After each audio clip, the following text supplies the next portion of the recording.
Nous avons vu dans une précédente vidéo la notion de portée de variable et notamment la règle LEGB qui permet de trouver les variables que l'on référence.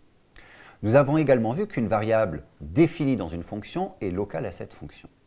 Dans cette vidéo, nous allons voir comment modifier la portée des variables avec les instructions global et non locale. Global permet de rendre une variable locale de portée globale et non locale permet de rendre une variable locale de portée locale dans une fonction englobante. Ouvrons maintenant un éditeur idle pour commencer à jouer avec la portée des variables. Commençons par expliquer le fonctionnement de global. Pour cela, je vais créer une variable A qui s'appelle A global, donc c'est une chaîne de caractères, et je vais créer une fonction f qui va redéfinir localement la variable A, qui va dire A dans f, et ensuite qui fait un print de A. Donc je vais exécuter ce bloc de code. Alors, j'ai une petite erreur de syntaxe parce que j'ai oublié mon guillemet ici. Je réexécute mon bloc de code. Et maintenant, je fais un print de A. Donc je vois que j'ai A global. J'exécute ma fonction f. Ma fonction f va définir une variable locale A. Va faire un print de A que je vais chercher avec la règle LEGB. Est-ce que A est défini localement? Oui. Je vais donc afficher ma variable locale. Sauf que les variables locales, lorsque ma fonction retourne, sont détruites. Et donc, elles n'ont aucun impact sur les variables globales. Donc, j'exécute ma fonction f. Je vois bien que mon print m'affiche A dans f. Mais si maintenant je fais un print de A, je vois que j'ai toujours mon A global qui vaut la chaîne de caractères A global.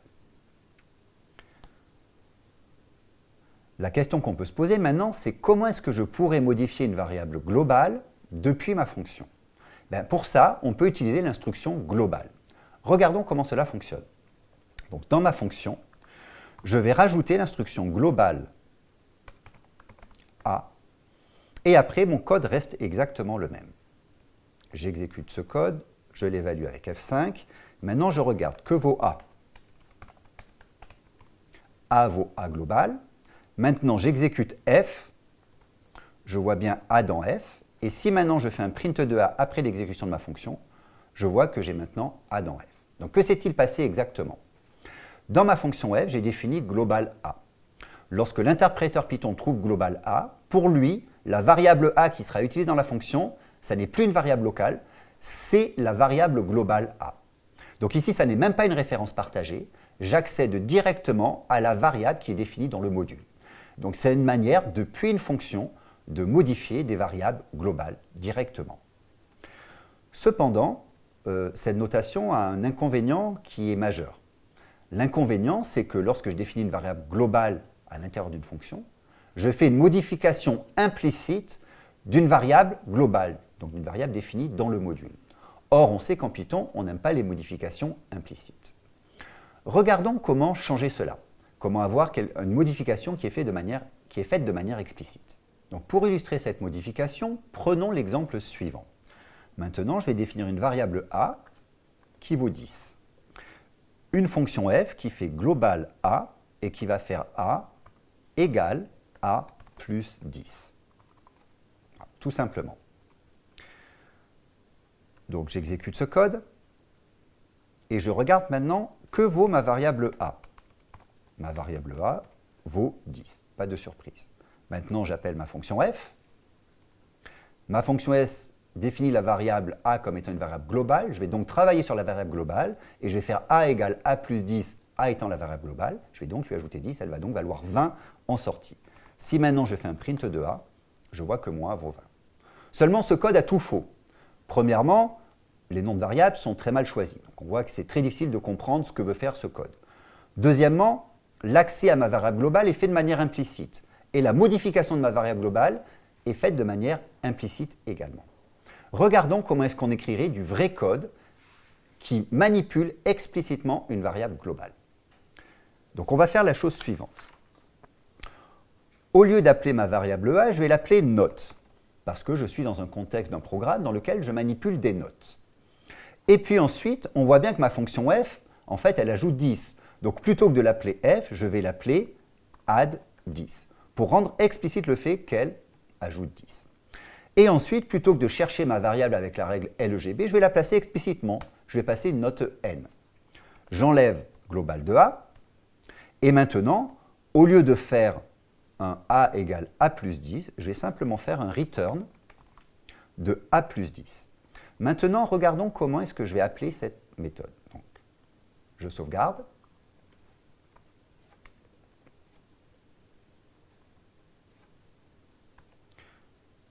Et j'exécute. Maintenant, si je veux modifier ma variable globale note, je n'ai qu'à écrire note égale add de 10 de note. Donc je remarque une petite erreur dans mon code. Ici, j'ai écrit A. Évidemment, ma variable que je passe à ma fonction, c'est N.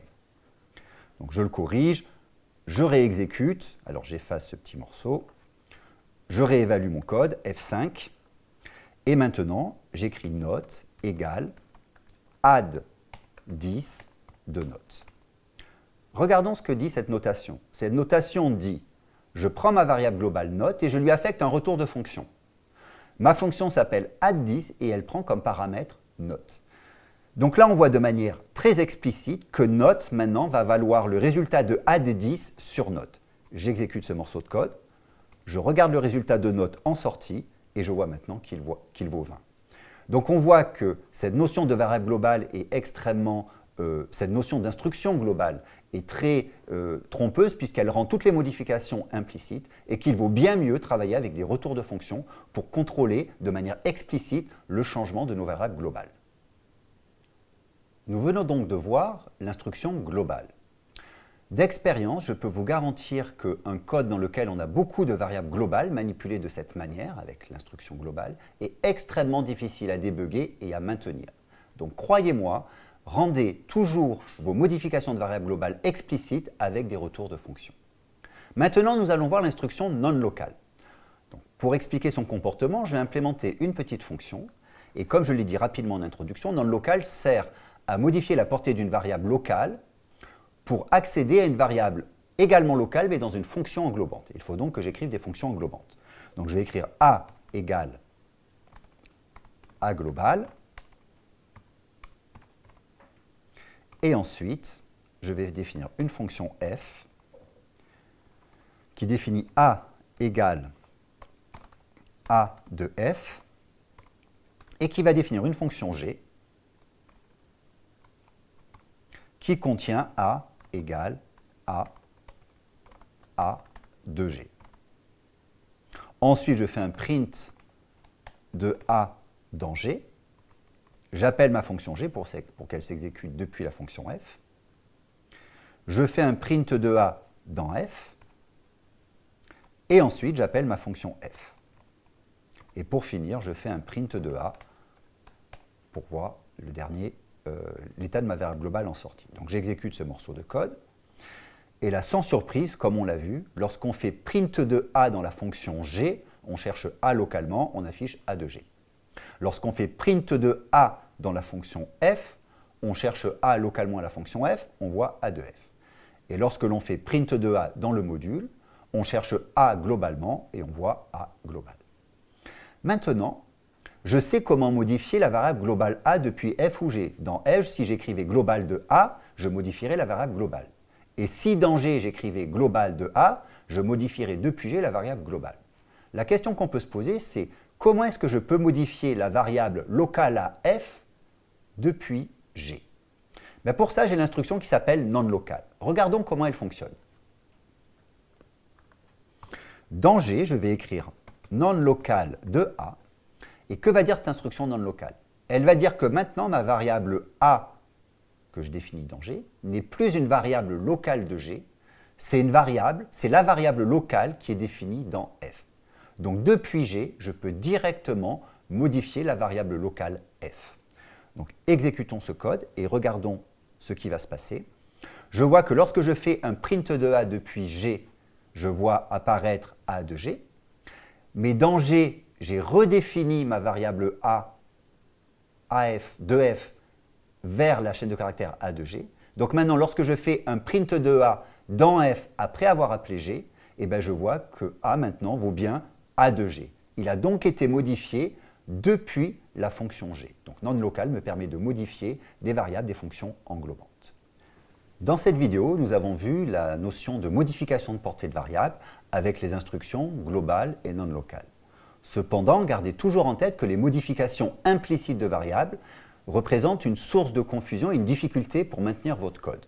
Donc réservez ces usages uniquement pour des applications avancées. À bientôt!